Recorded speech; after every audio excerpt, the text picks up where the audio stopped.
starting the roll call. We have Melissa Martins here, and I see, Melissa, you mentioned that Christine Weston's not here and that she did have coverage today. Yes, RJ, would you like to introduce yourself? Yes, definitely. Thank you, Melissa. How is everyone? My name is Randall Wilson, or RJ for short. I am actually the new manager for the Community First Choice program at the Department of Social Services. I just started about 3 months ago, so my apologies if there's information I may not be aware of or in tune with at the moment. But yes, I am filling in for Christine Weston today. Thank you. William Seals. Margie Jorando Marquette. Morning here. Kelly Kendall. Good morning here. Aaron Lovett Smith. Yes, here. Barbara Cass.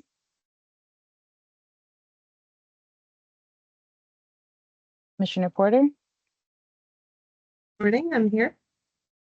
Jessica Rival. Lisa Rivers.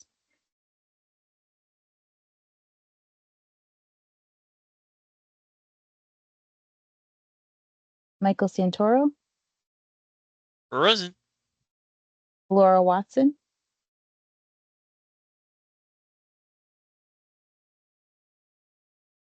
Thank you. And again, welcome, Senator Seminara. Good morning, everyone.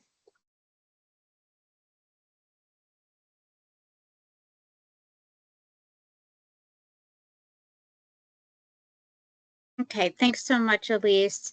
I'm going to hold off on the minutes if it's okay with everybody to see if we get one more person to join so that we hit quorum and then we can vote on the minutes. So I think with that, we'll just move on to the next item on the agenda. Elise, do you have the agenda up to screen share by chance? I can work on that. Give me 1 second. Okay, I'll pull it up.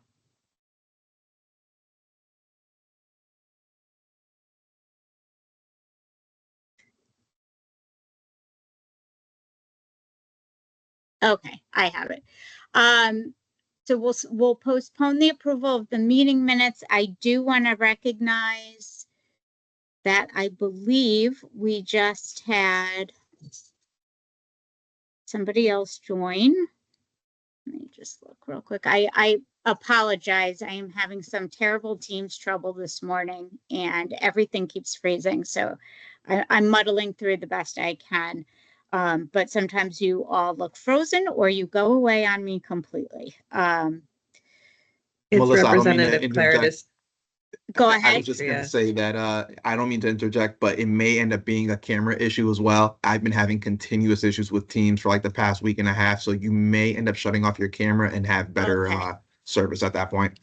Thanks, RJ. I appreciate it.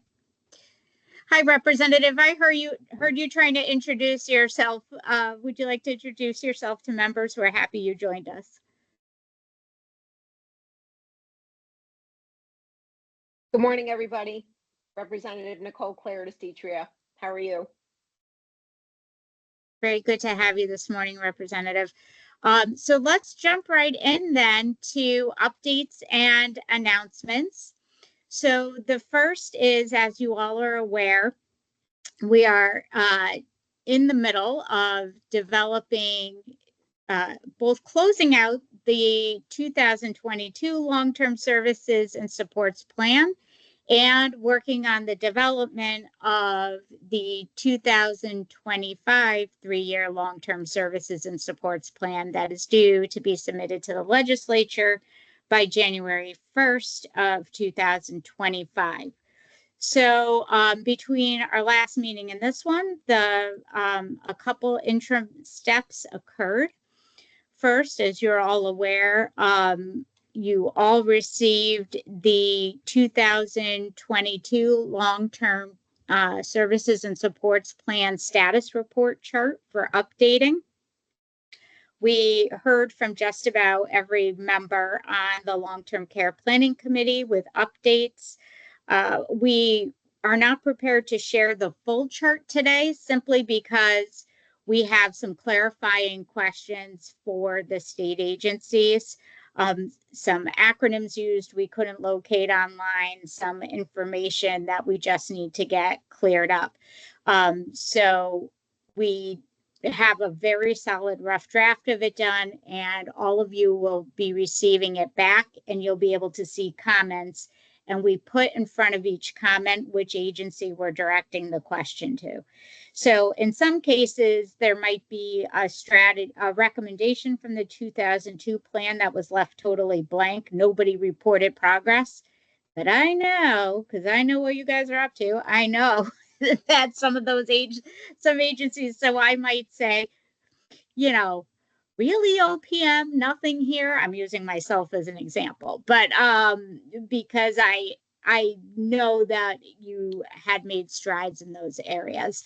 Others are just simply trying to clarify, particularly in instances when agencies work together. It looked like a couple different agencies might have provided updates on the same thing, but just use slightly different language. So that will be coming back. But I thought it would be helpful to at least give you an overview of some of the highlights we did see. And these are strictly highlights in each of the categories of the plan. So please don't be offended if something you put doesn't show up in this quick highlight overview of progress to date on the 2022 plan. It's really just that I was trying to represent each agency for this update. And also, honestly, the 2023 and 2024 legislative sessions were so robust in the long-term services and support space. It was nearly impossible to put every single update on a couple of slides. So again, the full comprehensive report that lists every single recommendation and every single piece of progress that we made will be coming out in the coming weeks. But I thought today I'd at least give you a quick highlight. Once we go through the brief status update to see some of the good progress we made on the recommendations in the 2002 plan, we're then going to move on to talk about next steps, where we are with wrapping up recommendations for the 2025 plan, and what the next critical steps are to finish data gathering so that we can complete all of the appendices and important data sections of the 2025 plan as well. Any questions or comments before I leap into the status update?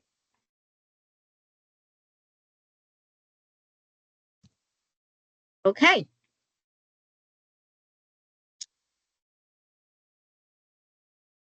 So let me just screen share.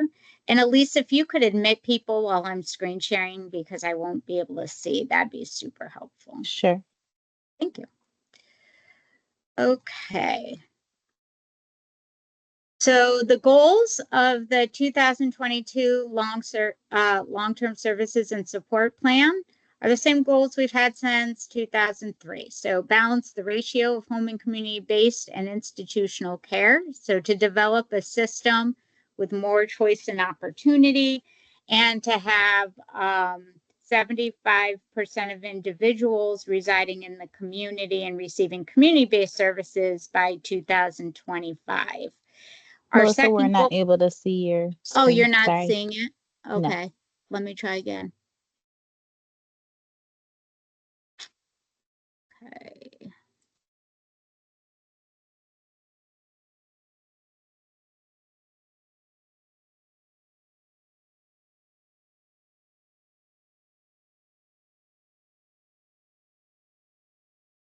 Okay, can you see it now? Yes, thank you. Okay. And then the second goal, so the first goal, 75% of individuals are served in the community, 25% institution. And then we had a goal where the money follows suit, right? To have private funds, to have the majority of our Medicaid funding, our public funding, going towards supporting home and community-based services, and have sources of private funds funding care as well.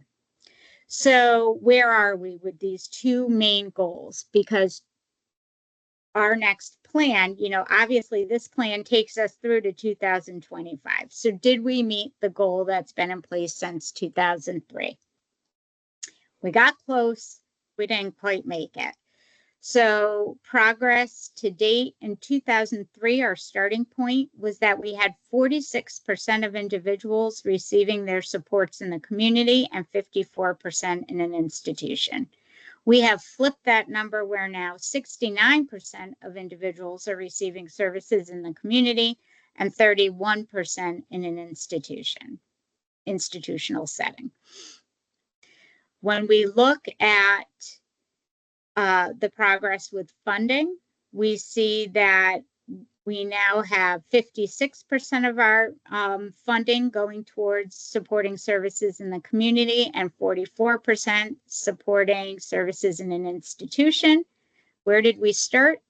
That's a big turnaround from 31% of public funding going towards supporting services in the community and 69% going towards supporting services in an institution in 2003. So we made progress for several years. We were making progress of about 1 to 1.5% per year. Then when COVID hit, we saw an enormous jump where we had a 5% gain. That was unusual and really due to people not entering the nursing home and people leaving the nursing home during COVID.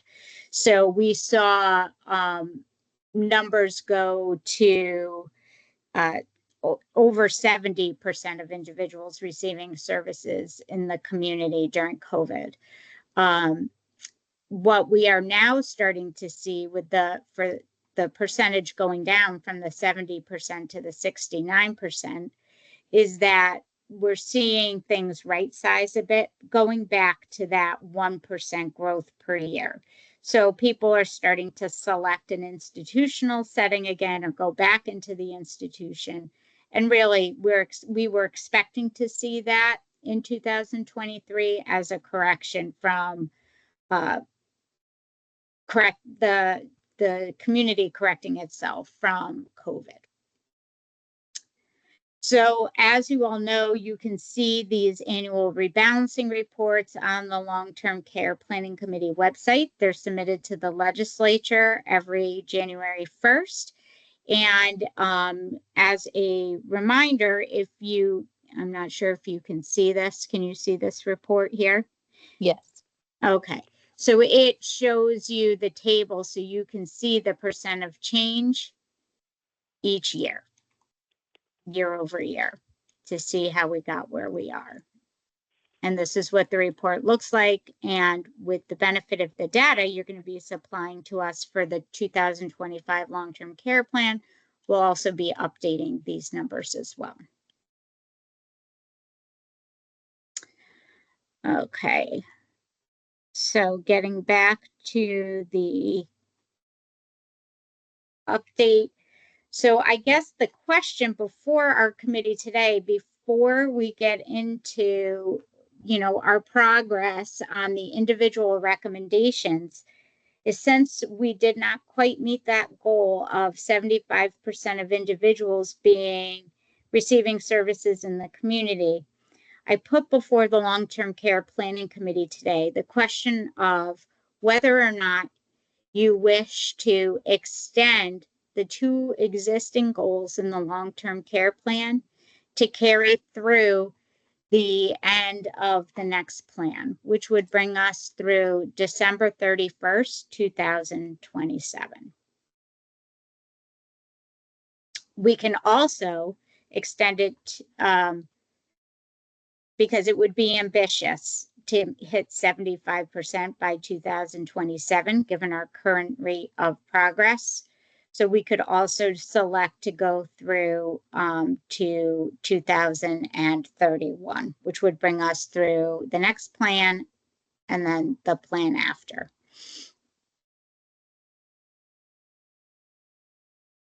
Any discussion at this point. I'm looking for some feedback on what people think about maintaining the two rebalancing goals. And Michael, we'll get to public comment at the end. Thank you. And whether or not you wish to extend the two rebalancing goals through just the next plan or through the next two plans, or if the group thinks that we need to amend the goals in the current plan. Melissa, I'm sorry, what is the current percentage again? What did we do? 69. So here we go. I'll put it back. We're Okay. at 69% of individuals receiving services in the community versus 31 in an institution. Prior Okay. to COVID, our change rate had been about 1% per year. Which is why you extend it to 3031. Okay. Right. So if we extended it through 2027, we'd be looking at maybe, if the trend continues, it would be somewhere around 72%. So we'd fall Correct. short. Right. I don't know, 7 years just sounds so long. Well, yeah, I agree with you. And so I would be leaning toward extending it to the next plan and then seeing from there. I don't know, to me, 7 years it does sound awfully long. And some of us might not be around. Like I won't be. So, I don't know. That is just my 2 cents. So I would say, yes, let's keep it into the next plan. Okay. That would be my vote. Sure. Anybody else have thoughts they want to share on that? I mean, the other thing to keep in mind is that when the next plan comes up for us, when we start developing the 2028 plan in 2027, we can have this conversation again. So it's not like if you make the decision today to go through the 2028 plan, to go through the 2025 plan, which is the recommendation that I originally put before you all. It's not closing the door.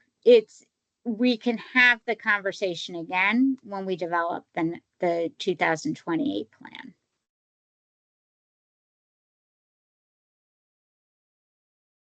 Margie?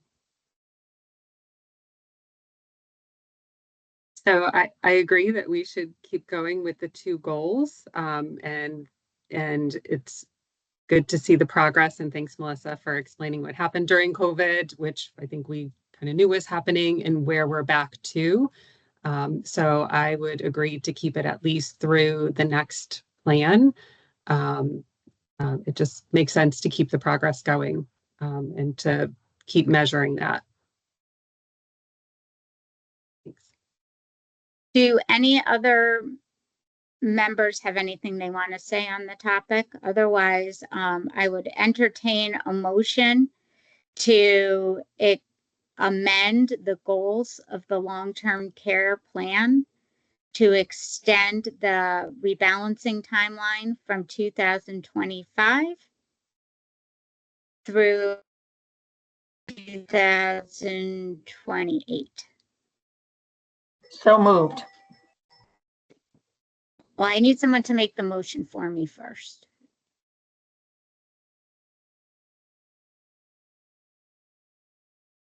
You can just say, yep, what she said. Okay, so I'll make the motion then. Okay, That's so fine. And then can you Erin, make the motion? Okay. Can you make the motion as chair? I didn't know if you could, technically. I would prefer you make the motion if you could Okay, just make so the motion I will to make the extend motion. goals. Yes, so I will make the motion to extend the goals that we discussed regarding the 75% to the next plan. Is it 2027? That it would take us It through would be 2027. through 2028, because that's how this one's written, through January of 2025. This would be January of 2028. So, okay, perfect. So we have a motion on the table to extend the rebalancing goals from 2025 to 2028. Do I have a second?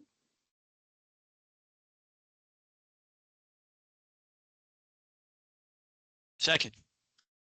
Thank you, Michael. Okay, all, Do we any have a further, quorum any now? further discussion? I'm sorry. We do have a I'm just quorum now. double Lisa. check. Yes, thank you. We had Laura Watson join. We're good now. Do we have any further discussion? Okay, all in favor? Aye. Aye. Right. Any opposition?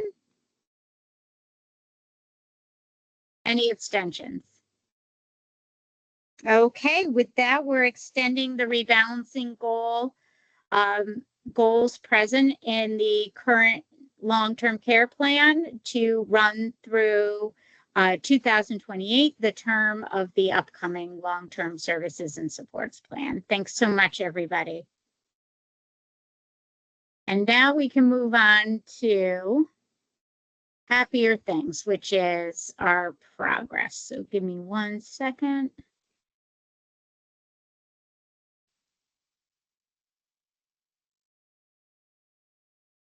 Okay.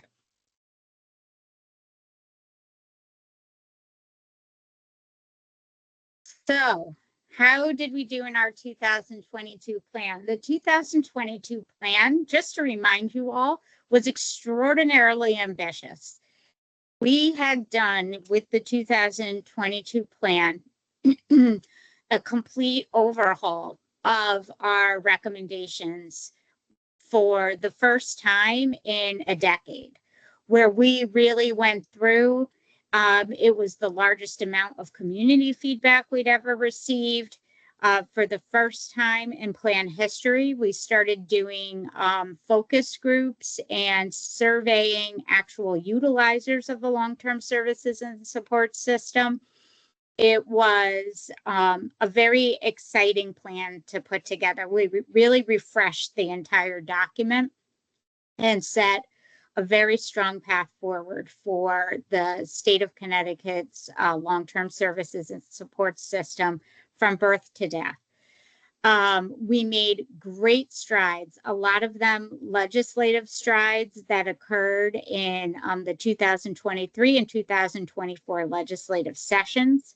I invite everyone to go back to the Long-Term Care Planning Committee website and review the legislative updates for 2023 and 24 that were presented to this committee in June of each year and are posted on the website.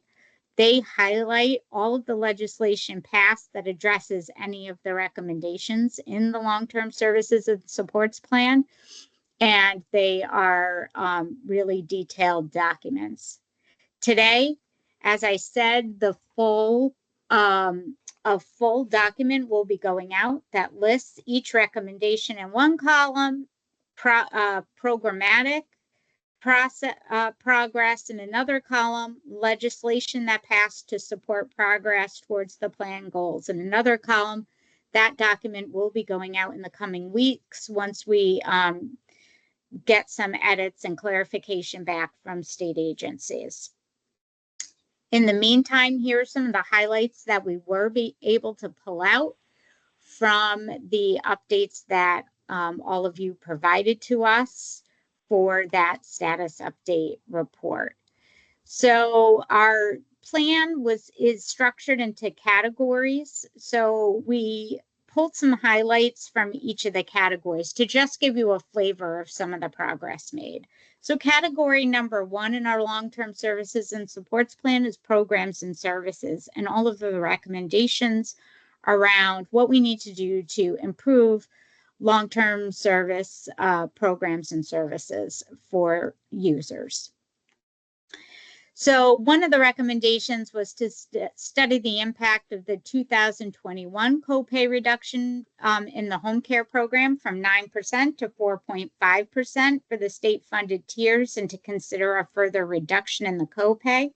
Advocates have really said that further reduction of the copay would be helpful when we were developing the 2022 plan. And a public act was passed and effective effective in 7/1/22, copays were further reduced from 4.5% to 3%. So that was another great stride towards reducing the home care program copay. And we can continue to study whether further reduction would be helpful and what the impacts of the reduction have been on the program. Another recommendation was to adequately support and increase the number of and funding for slots for Medicaid home and community-based waivers. And I will say that of recommendations we have received to date, written recommendations were due to us August 31st. And the call to continue to reduce or actually to completely eliminate wait lists for Medicaid waiver programs was something that we heard loud and clear from both users of the long-term services and support system, from advocates, from providers. So this is something that will continue to remain in the next plan as a goal, but we have made progress. There's currently no wait list. That wait list has been eliminated for the Connecticut Home Care Program for elders. The wait list for the mental health waiver was eliminated as of 7/1/24. We also had Public Act 23-137, Section 5, which required the DSS commissioner to expand the Medicaid waiver program for individuals with autism spectrum disorder to reduce the number of people on the program's waiting list. DSS has reported that 200 autism waiver slots were added in 2022, equaling 320 available slots. Another 120 were added 7/1/24, and another 200 will be added 7/25. So by 7/1/25, there will be 640 total waiver slots, a significant increase for the autism waiver program.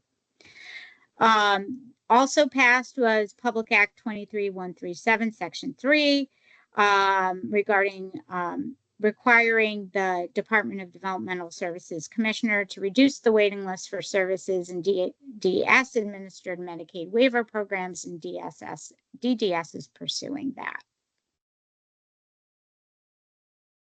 I could have also put in this category, but in the interest of slide space and time, other excellent strides that were made here where we heard loud and clear from people receiving programs and services that they love community first choice, but an issue with it was that many people didn't want to self-direct their services. They weren't interested in that.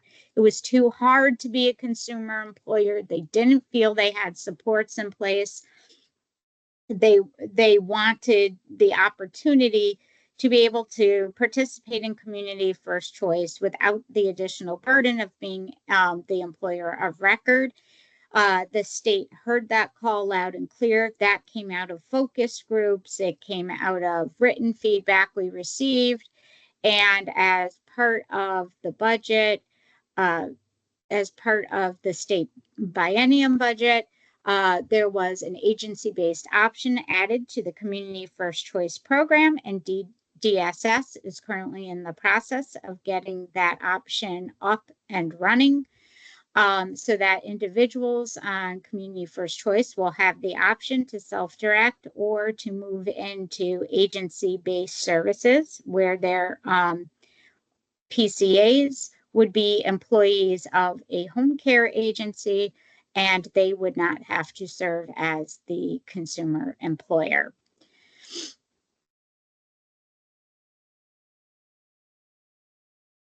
Any questions before I move on to the next slide? Okay. So moving to our next category. Oh, I'm sorry. I forgot. I have two for this one. Programs and services. Another one that I thought was really worth highlighting here was that there was a big move when we were having the focus groups. A lot of individuals utilizing the services and support system said that they would appreciate more access to assistive technology.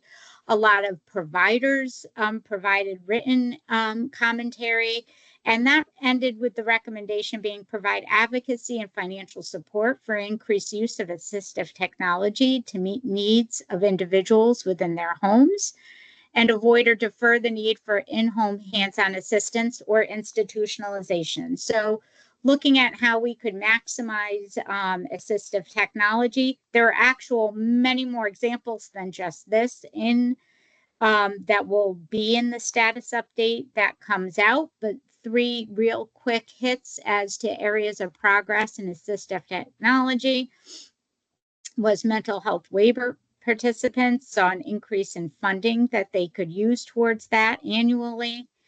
The Bureau on Aging initiated a virtual pilot project to expand access to social connection using assistive technology across platforms.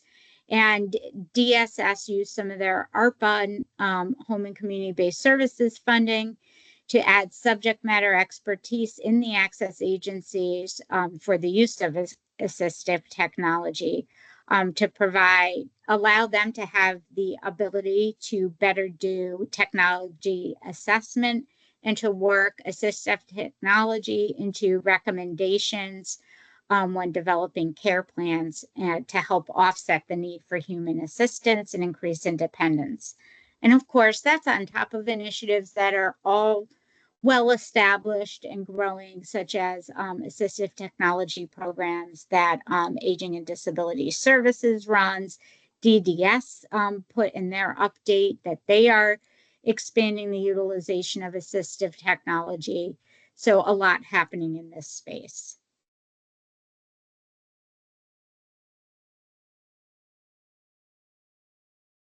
Okay, infrastructure. When looking at infrastructure, we had a lot of gains made in the recommendations. A couple of highlights for you.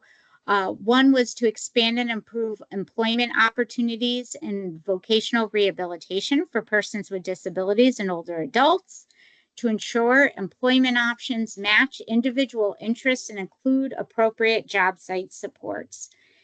We received a lot of feedback that resulted in this recommendation when developing the last plan, particularly from people who are participating in our employment programs in the state, either individuals with varying disabilities who couldn't find employment or having trouble getting the supports they needed to retain employment, or didn't feel the employment choices they had fit their passions and what they actually wanted to be doing.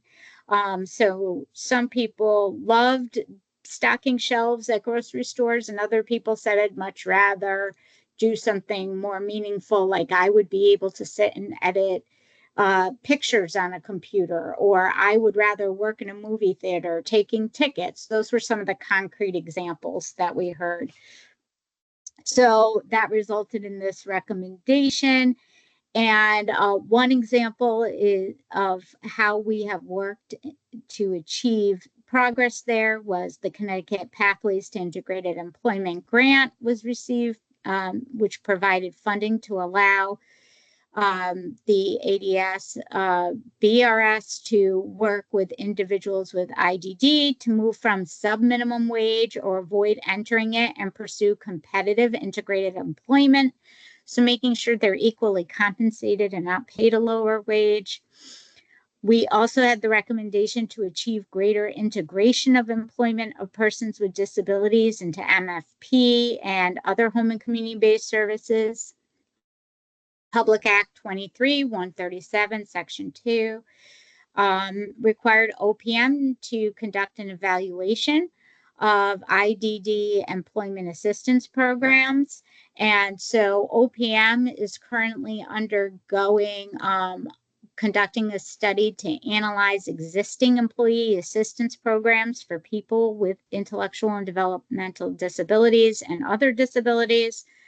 That report will include recommending financial incentives for businesses to hire those individuals, to create a related workforce plan. I believe part of that is also to address, create incentives for not providing sub-minimum wage to such workers. And this plan will be submitted to the legislature January 1st of 2025. Another infrastructure recommendation was to provide timely eligibility decisions regarding eligibility in all government-sponsored programs and consider the development and use of a presumptive eligibility model. So we took a step towards meeting this recommendation. The legislation was passed in 2024 to pilot a presumptive eligibility process for individuals in the Connecticut Home Care Program for elders. So that is, that pilot will be getting underway. And then another recommendation is to develop new and enhance and promote existing mobility management programs to help consumers learn how to access and navigate transportation options, including the DOT Mobility Ombudsman Program. A perennial issue we hear year after year when soliciting feedback on the next long-term services and supports plan is the need for increased access to transportation for individuals of all ages and abilities in the state of Connecticut. DOT actually submitted several items under this category. The one I'm flagging here today as an example is that DOT continues to support mobility management through funding from through federal funding. And the federal funding has remained stagnant, and they're trying to refill 2 of their mobility manager positions. But the mobility management program does still exist. We're also working on other transportation initiatives in the state and ways to make public transportation more accessible and usable for all Connecticut residents. Okay, additionally, under infrastructure, a big one was to support a learning collaborative approach to bring together providers across disciplines and perspectives and to learn from older adults and individuals with disabilities. So the Bureau on Aging, along with a diverse team of participants across the state of Connecticut, including our partners at the Commission on Women, Children, Seniors, Equity, and Opportunity, and the Connecticut AgeWell Collaborative, among other partners, participated in the Center for Healthcare Strategies Multi-State Learning Collaborative to learn about the multi-sector plan on aging and disability and what that could look like in the state of Connecticut and how creating a multi-sector plan on aging and disability could help Connecticut to coordinate efforts and maximize resources across state agencies and community partners and really make Connecticut a place where individuals of all ages and abilities can live successfully in the setting of their choice, fully participate in their community. This is a tool that our long-term care planning committee has been learning about, thanks to Margie at the Bureau on Aging, Commissioner Porter, Commissioner of Aging and Disability Services, and of course with their partner, Alyssa Norwood at the AgeWell Collaborative. They've been spearheading the exploratory work to see if a multi-sector plan for aging and disability makes sense for the state of Connecticut. And there have been a lot of interagency and inter-community conversations going on about next steps in developing a multi-sector plan in Connecticut and how such a plan would interface with other state plans, such as the one we're talking about today. Addressing the historical fragmentation of the Medicaid home and community-based waivers, which are associated with specific age and diagnostic eligibility criteria. and coordination of programs and application and renewal processes between state agencies to create a streamlined system that addresses the needs of the total person.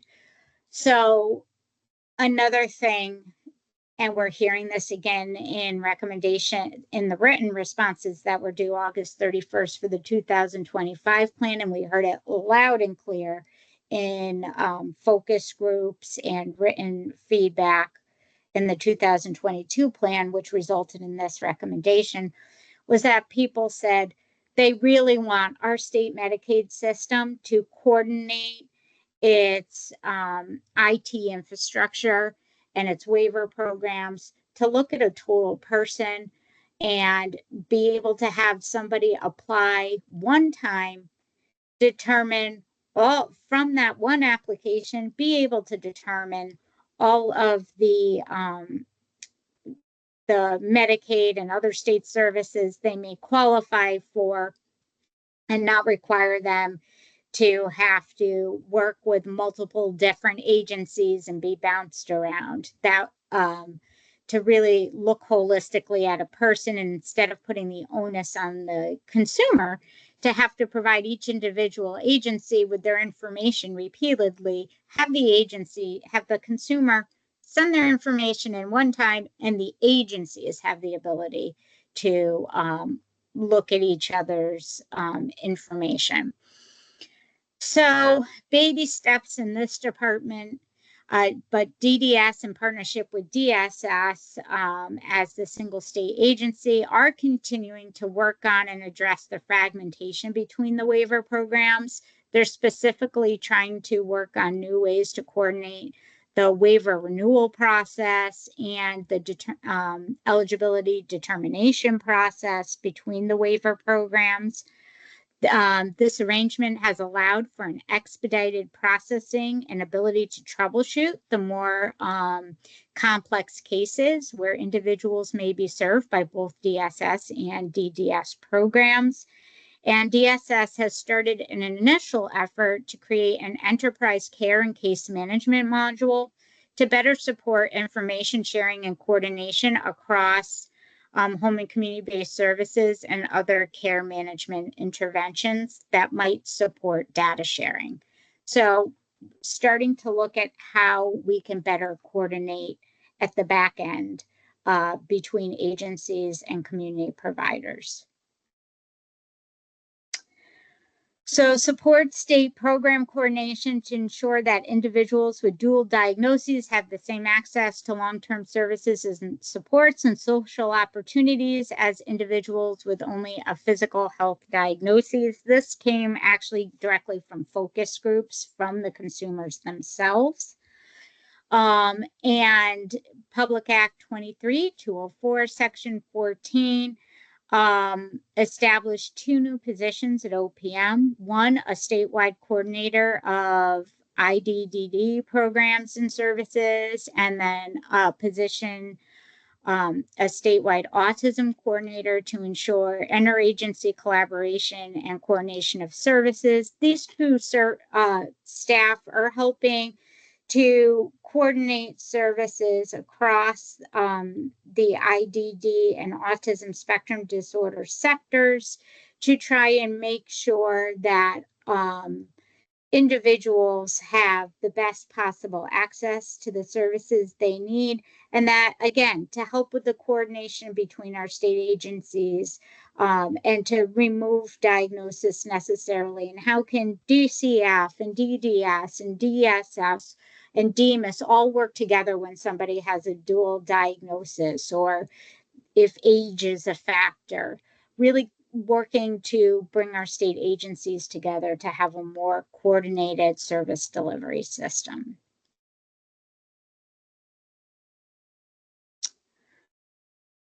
All right. As we moved into our financing category of the plan, one of the recommendations was that the state study the economic status of the aging demographic to understand future demand, and that will be placed on public financing and supply of affordable senior housing. And the supply. So the Department of Housing is working on its 2025-2029 State of Connecticut Consolidated Plan for Housing and Community Development. So that is currently underway to help address this topic and identify need. Another recommendation was to achieve adequate and sustainable provider reimbursement levels that support the cost of long-term services and supports and quality requirements for all sectors of the continuum, including nursing homes, group homes, all the various settings, in order to ensure access to care and provider capacity to meet the evolving needs and demographics of Connecticut residents. So DSS reported that Myers and Stofers have been working on a rate study in Connecticut, and that the rate study is multi-phased, focuses on all aspects of Medicaid reimbursement, and that DSS is reviewing the rate study to determine if there are recommendations to shift the rates based on the methodology presented. So more to come on the phases of the rate study as DSS moves through that data. And then the final one in this category I'm going to touch on today is to explore the provision of Medicaid reimbursement for paid caregivers to visit consumers in the hospital and other institutional settings to reduce isolation and promote better health outcomes. This was so important to consumers who participated in our focus groups and who provided written survey feedback last time. And we just were in a focus group yesterday for the next plan where this issue came up again. So I'm happy to report that DDS amended the 3 Medicaid waivers to allow for direct support assistance during short-term hospital stays when applicable. So that is progress there. We're really hearing from members of the on our home and community-based service programs that they want to be able to have a caregiver or an advocate in the hospital with them when they're there, both for social support, but also to serve as their advocate when they're not feeling well enough or perhaps are confused and can't advocate for themselves. Quality, tons of progress made in monitoring quality along our long-term services and support system. Again, I invite you to please go back and visit the legislative update from the 2024 session in particular, but some highlights that I will go through here. Our recommendation to expand the scope of the long-term care ombudsman program to provide support to consumers in the community. Public Act 22-146, which happened right at the start of our 2022 plan, created a community ombudsman program within the Office of Long-Term Care Ombudsman and provided some funding for a staff position. And that program is up and running. They have the Dan Beam, who I'm sure everyone who's on this call has met and worked with, working as the community ombudsman manager, and has been a phenomenal partner. Enable all a collaborative, flexible, and efficient regulatory environment that is adaptive and receptive to individual providers' forward-thinking ideas and planning. Such an environment would encourage providers of the LTSS continuum to adjust, modernize, and diversify their models of care to address current and future consumer needs and expectations, which in turn should lead to higher quality of care. So one of the steps taken towards meeting this, and there are others that will be part of the larger report, but one I'm going to highlight today is that Public Act 2348, Section 11. Calls for, requires the Office of Policy and Management to develop a plan and propose timeline to transfer the oversight of homemaker companion agency services from the Department of Consumer Protection, where oversight currently lives, to the Department of Public Health. And the plan must also include, as part of that oversight transition strategy, regulatory considerations for making such a move from DCP, which is a strictly registration-based model. Homemaker companion agencies just register their existence to DPH. What are some regulatory matters that we need to consider? Staffing patterns that would need to be considered. Would there be cost? What would the impact be on the industry as a whole in making such an oversight move? And what would the timeline, what would a proposed timeline for a thoughtful, planful transition of oversight be? Also, this plan must include recommendations on training standards for caregivers who are providing services at homemaker companion agencies, both training standards in general, but also there was a specific requirement to also look at best practices in Alzheimer's training.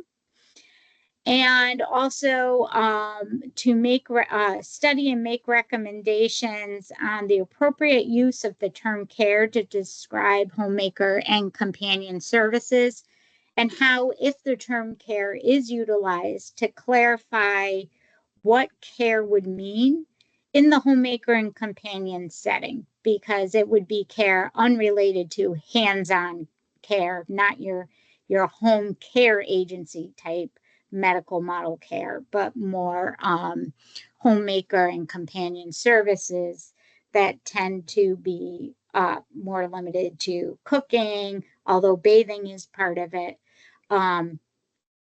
But what care means in this type of setting. So that plan is due in December of 2024 and is currently underway. Expand the scope of long-term care ombudsman program to provide ombudsman to support to consumers receiving services regardless of setting, and additional appropriations to the long-term care ombudsman program would be necessary to expand beyond their current jurisdiction. Well, we got halfway there on this recommendation. The ombudsman program certainly was provided more areas of oversight in the last few legislative sessions. An act supporting Connecticut seniors, improvement of nursing and home-based care, Public Act 24-141 that promoted nursing home resident quality of life, and Public Act 24-17, an act concerning nursing home wait lists. And that's just listing a few. If you go back to the 2023 legislative session, you'll see other areas where areas of oversight were expanded for the long-term care ombudsman program as well. Housing. We often hear the need for additional affordable and supportive housing is not a new issue to anybody who's in attendance today. So the one recommendation I'm going to highlight here, and there are numerous recommendations and some strides made in the last plan. I'll highlight for you today the one regarding the need to preserve and expand affordable, accessible, culturally appropriate housing in local communities across the state for older adults and individuals with disabilities, included assisted living, residential care homes, and other supportive housing and emergency housing options for older adults. So some of the big strides made here, and this is by no means all that was reported for the status update, are that we have seen an increase in residential care homes who have come into compliance with the CMS Home and Community-Based Services Settings Rule, which then allows residents of the RCHs to be able to receive their Medicaid waiver services there. That will greatly expand this as a housing option for many individuals. DSS is working diligently to bring all of our residential care homes into compliance with the settings rule as much as possible. This is something that's being monitored, actively worked on, and the state is trying to work with our CHs so that this can be a viable funding source for, housing source for individuals who need additional waiver supports as well. The Department of Housing and Department of Developmental Services are developing mixed population affordable housing, specifically targeting the development of units for persons with IDDD. And DOH, OPM, DSS, DPH, and CHIFA continue to implement the assisted living, a variety of assisted living and supportive housing programs, including the assisted living pilot programs that continue to be a viable model for the residents that are living there and who are on the Connecticut Home Care Program. And our last category, workforce, preserving and expanding affordable, accessible, and culturally appropriate. Oh, that's the wrong one. I apologize, everybody. Let me take that out. But addressing the workforce shortage across the long-term services and supports continuum. So ADS and the Bureau on Aging has earmarked funds from the Senior Community Service Program to enroll participants in certified nurses aid and personal care assistance training, so a unique use of Title V funding. Additionally, Public Act 2397, Section 7, the State Department of Education Healthcare Career Promotion requires the Education Commissioner to use an existing plan to promote healthcare career pathways and job shadowing. Section 8 of that also requires the Office of Workforce Strategy to convene a working group to develop recommendations to expand the state's healthcare workforce. So they developed a report that was issued on expanding the healthcare workforce. And then also Section 11 of PA 2397 created a personal care attendant career pathway program that required the Department of Social Services to establish a PCA career pathways program, including both basic skills and specialized skills pathways, to both recruit and retain PCAs and improve the quality of care that PCAs provide to their consumers. The goal is to encourage people to go into the PCA career, and DSS is currently working on enhancing that career pathways pipeline program. Other things, if you go back and look at the legislative updates provided to this group in 2023 and 24, you will see that the Office of Workforce Strategy has done a lot of work around trying to incentivize healthcare workers to come into the state of Connecticut. We also passed a nurse compact in the last session. So a lot of good work being done to try and address the workforce shortage in the state of Connecticut.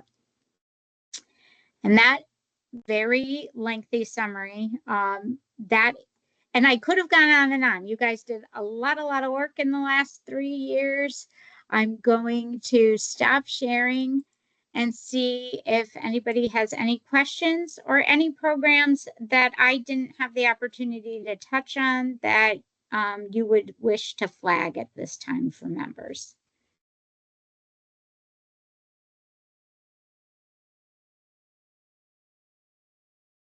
No? Okay. With that, we're going to move on to next steps.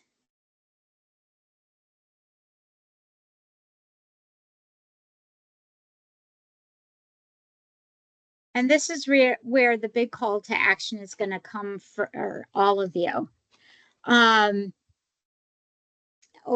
is continuing to finalize the recommendations. I'd like to thank everybody who submitted recommendations promptly at the end of August. We're continuing to work through them and consolidate them. We received many thanks to our partners on the Long-Term Care Advisory Council particularly to Michael Werner and Christy Colville, who really encouraged members to submit recommendations to us and who submitted recommendations themselves. We're updating recommendations now. We got some late recommendations that came in that we would like to incorporate.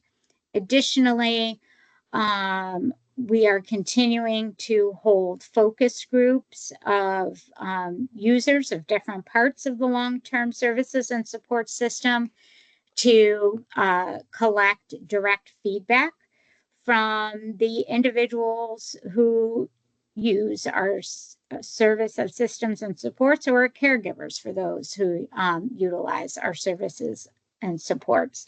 So looking to wrap up those focus groups in September with the hope of being able to get our recommendations together, out, circulated to all of you in the middle of November. The next big important thing coming up for members of this committee will be, as you remember, every 3 years you get a request to complete 3 documents. That request will be coming out after this meeting. It is going to be to look at your state agency descriptions. That's the easy one. The Aging and Disability Services is the one that's had to make updates every year, because it seems like every 3 years that agency has changed, but I think you're holding steady this year. Just taking a look, making sure nothing needs to be refreshed in your agency description. That'll be due by October 15th. We're then going to be asking agencies again, if you have any programs that are new that you would want, or that have grown that you would want to highlight. In the last plan, DEMIS had done a lot of work expanding its senior outreach program. So that was one that we included as a highlight that I'm remembering off the top of my head. So if there's anything that folks would like to highlight, that will also be due on the 15th. And we're looking for like a paragraph. It's not big, just if you have something that you would like to highlight. Then comes the Appendix G, which will also be due on October 15th. So, I'm sorry, Appendix G will be due along with the agency descriptions also on October 15th. Appendix G, as you all may remember, is the one that has all the demographic information for your programs. And it asks you to please go back and just refresh the data for each of the programs listed and tell us how many people in SFY 2024 were served on the program. And then there's another one that is your state program descriptions chart, that it goes state program expenditures chart that goes hand in hand with the program description chart. So Appendix G consists of those 2 charts on program clients and expenditures, and that will also be due on October 15th. And that one is the one where we can't, we can't write this plan if we don't have the Appendix G information. So I'm really imploring you, when you get the email, figure out who in your agency is required to get the information, and work to as diligently as possible to get us the information by October 15th, so that we have time to consolidate it to determine if we have any questions about it, because that data is used throughout not just the appendix, but in statistics throughout the entire plan. And then I try to use that to do the rebalancing computation statistics, so I don't have to go back to you for other reports. So that Appendix G is really critical. The plan doesn't happen without that information from your agencies. The goal will be on our December meeting to present the long-term care plan draft. We will hopefully circulate it to you prior to at the beginning of December. If everything comes into us timely and we can get it done, then we can walk you through the recommendations in the plan at the December meeting, and we can vote on the plan. That would be the last chance for people to flag any edits needed. And then December 31st, the plan gets submitted to the legislature. So any questions or comments on next steps for the development of the plan? Yes, Margie. So well, first of all, thank you for compiling all of this together, Melissa, you and your team. And I know for the current plan, you did an extensive outreach to the community to get the community feedback, did an excellent job with that. And I know you got a lot of feedback, so I'm glad you're going through that process again for this plan. I just wanted to comment on that. I thought it made a big difference in this plan. We looked at it when we were doing our state plan. What are different ways to seek out feedback? So we appreciate that. Thanks so much, Marie. I appreciate it.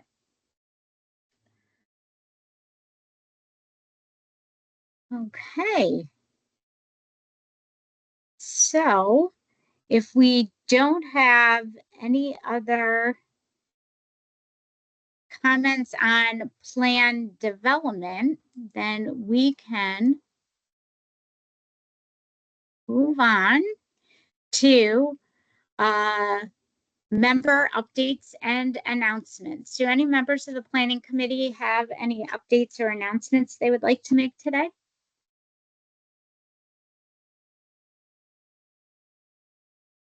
Margie?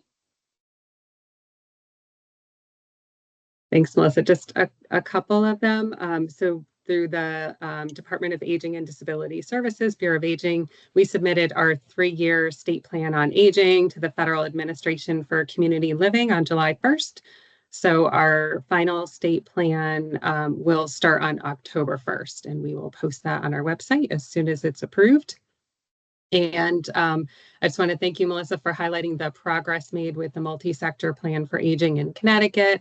And we continue to be interested in the multi-sector plan for Connecticut and recognize there's still work to be done to get there. So we're continuing these conversations. And I did want to mention that the Center for Healthcare Strategies, that national organization that hosted the Learning Collaborative that we were a part of, is finalizing a report on the multi-sector plan survey they did of all states. So once released, I think this will be a helpful tool for us to see where states are in terms of developing, implementing their plans. And my last update is we're starting a new falls prevention coalition through our department and also the Department of Public Health. So we're launching Falls Free CT. It's a statewide falls prevention coalition, and the purpose is to bring together falls prevention champions who are committed to reducing the incidence of falls among older adults and educating professionals and the public about the importance of falls, and also sharing resources and best practices. So our kickoff meeting is next Monday on September 16th at 1 o'clock. And anyone who wants to join, we've already got 80 people who say they're interested, which is awesome. Wow. And so I will put Angela Vasquez as our Healthy Aging Program Coordinator who's spearheading this. So I'll put her email address in the chat, or anyone can contact me as well for people who are interested. Thanks. Excellent. Thanks so much, Margie, and congratulations on submitting your plan. That's a very happy day when that gets out the door. So anybody else have an update? Any other members?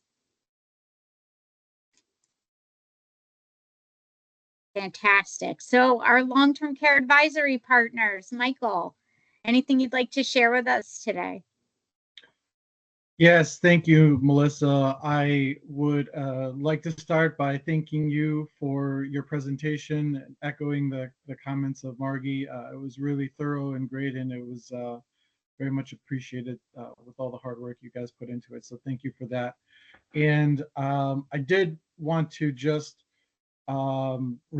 reflect briefly on some of the priorities mentioned, just this discussion on the difficulty of being a consumer employer. I know in the last few years we've made tremendous strides, particularly in supporting the ombudsman program. Last session, there was some intentionality behind really expanding that through funding for staffing. As we know, Connecticut's, even though it's a small state, it's still a big state, and it's one thing to visit a facility and get to talk to 17 people at once. It's another to go house to house to house out in the community. I do believe currently there's 2 folks, supervisor and a regional ombudsman. It's still our goal at the advisory council to continue to encourage the legislature to fully fund that ombudsman program, the community ombudsman, to have staff. And additionally, last legislative session, the Aging Committee raised House Bill 5296, which was to further expand the adult family living program and to help people understand the options of family caregiving, and potentially even opening it up to allow for spouses to participate as caregivers, which would help a lot of hard to reach communities, including in rural areas and in other households that maybe don't speak English as their first language, and that would help them to remain in the community. And I think that program is essential to help move the needle on the ratios we're looking at towards 75%. And I really hope this state takes a hard look at really this asset of a program, this adult family living program, and continues to encourage to market it. Like currently right now, it's one of Connecticut's best kept secrets, but we really should be focusing on expanding that program and drawing more attention to it. And another priority that we're going to be talking about at our next meeting of the Long-Term Care Advisory Council, which is going to be on Wednesday, September 28th at 2 p.m., is this idea of medical dental integration, the importance of highlighting dental health, oral health for older adults, and what are some areas of opportunity for us to start to look at and highlight and uplift as it pertains to our older adults and to our other folks with LTSS who are receiving LTSS, including folks with IDD and other issues. So thank you very much for this opportunity to share, and once again, really appreciate all of your work. Thanks so much, Michael. And before people start having to drop, I just want to make sure while we still have a quorum that we vote on our minutes. So if folks wouldn't mind going back to the minutes, the approval of the minutes from June 25th, 2024. I do want to let everybody know that an amended version is going to be sent out right after this meeting. Elise, could you just remind me where the exact amendment, where we made the edit? Yes, it was Margie gave an update and we needed to include the Agewell Collaborative, if I'm saying Yes, that correctly. but where Okay. where in the where in It's the on minutes? page 2 in the minutes. Oh, It's thank in you. Margie's update. Mhm. Sure. So we just forgot in when Margie had provided an update in June, she listed everybody when she did the multi-sector plan on aging update. She had mentioned that Agewell Collaborative was one of the partners and they were accidentally omitted from the minutes. So Elise added them back in this morning. And we're going to circulate revised minutes, with the only change being that in Margie's update, the Agewell Collaborative is listed as one of the partners. So with that, I'll entertain a motion to adopt the minutes as amended from June 25th, 2024. So moved. Okay, Michael made the motion. Can I have a second?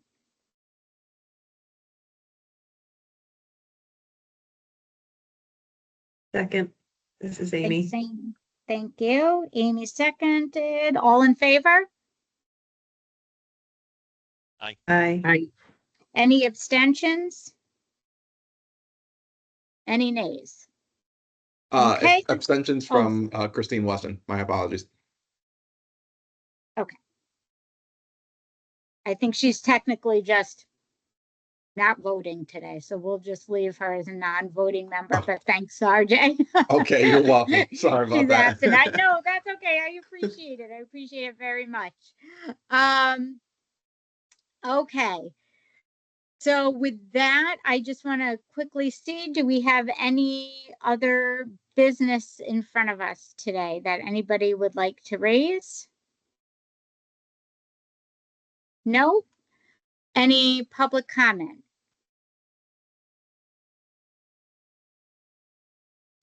Okay. With that, I'll just remind everybody that our next meeting is December 10th. You're going to be hearing a lot from me between now and December 10th as we try and move this plan along. December 10th is going to be a big meeting. We're going to review and vote on the plan. So really hoping people can be in attendance. And with that, I will entertain a motion to adjourn.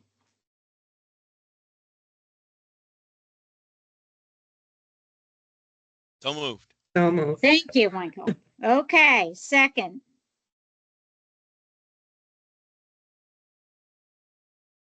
I'll hang out here all day, people. Anybody second? Second.